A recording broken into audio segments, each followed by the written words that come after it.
My business partner told me I was too quiet in client meetings.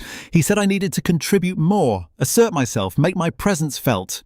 He said this in front of two members of our team, which I thought was an odd way to deliver the feedback, but said nothing about.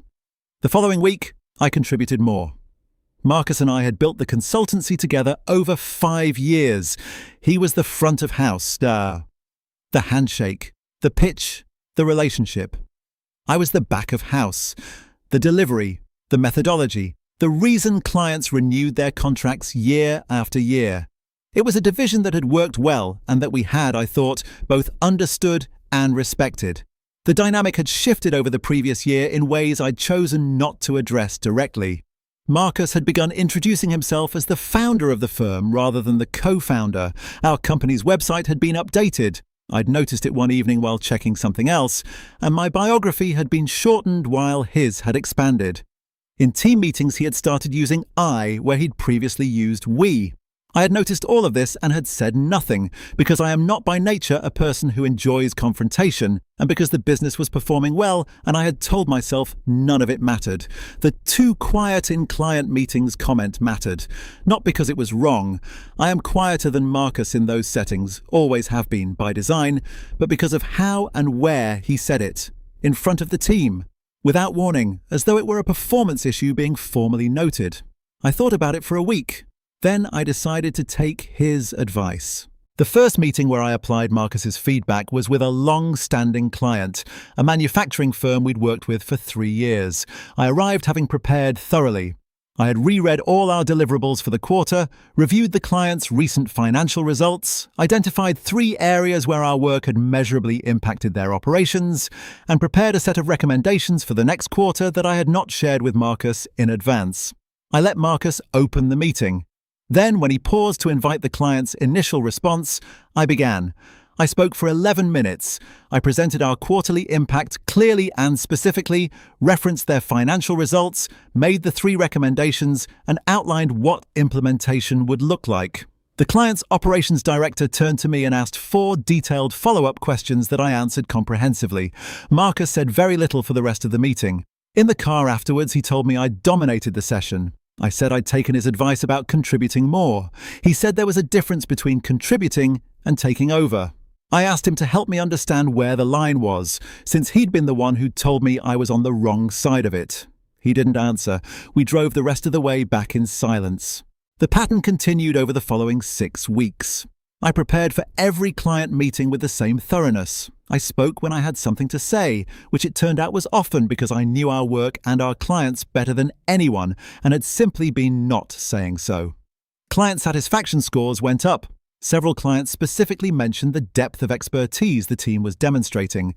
Marcus raised the issue formally in a partners meeting. He said the client relationship dynamic had changed and not in a way he was comfortable with. He said he felt sidelined. He said he was reconsidering the structure of our partnership.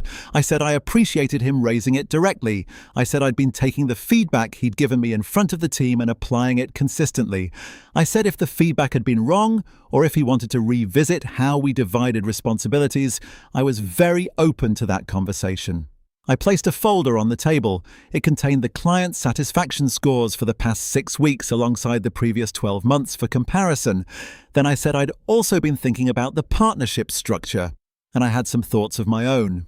The thoughts I'd been having about the partnership structure related to something I should have addressed 2 years earlier but hadn't, because I'd been too measured and too conflict-averse and too willing to tell myself that things were fine when they weren't.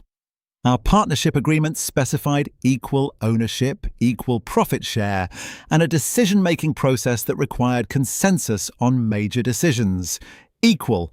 Not Marcus introduces himself as the founder. Equal. The website changes. The I versus we in team meetings. The shortened biography. None of those were major decisions in legal terms. They were the kind of slow erosion that happens when one partner stops pushing back. I had stopped pushing back. That was my error, and I owned it. But the website changes were still live. The team had been hearing I for over a year, and the partnership agreement said equal. I told Marcus I wanted 3 things. I wanted the website corrected. I wanted our external communications to accurately reflect the co-founded nature of the business. And I wanted a formal conversation, minuted, about how we were each representing the firm going forward. He asked what would happen if he didn't agree. I told him the partnership agreement was clear on what happened when partners couldn't reach consensus on matters relating to the fundamental nature of the business. We had a dispute resolution clause. I had read it recently. He agreed to the website changes within the week. The external communications were addressed. We had the formal conversation, minuted, as I'd asked, and agreed a clear framework for client meetings going forward that played to both of our strengths. The client satisfaction scores continued to improve. Marcus still introduces himself as the co-founder now. It's a small word. It matters. I still arrive prepared to every meeting. I still speak when I have something to say. The difference is that I know now that saying something is not the same as taking over, and that the person who told me I was too quiet was hoping I'd stay that way. Has someone ever given you feedback that was really a request to make yourself smaller? Drop it in the comments. And if you want more complete stories with no part twos that never come, follow the page. New story every day.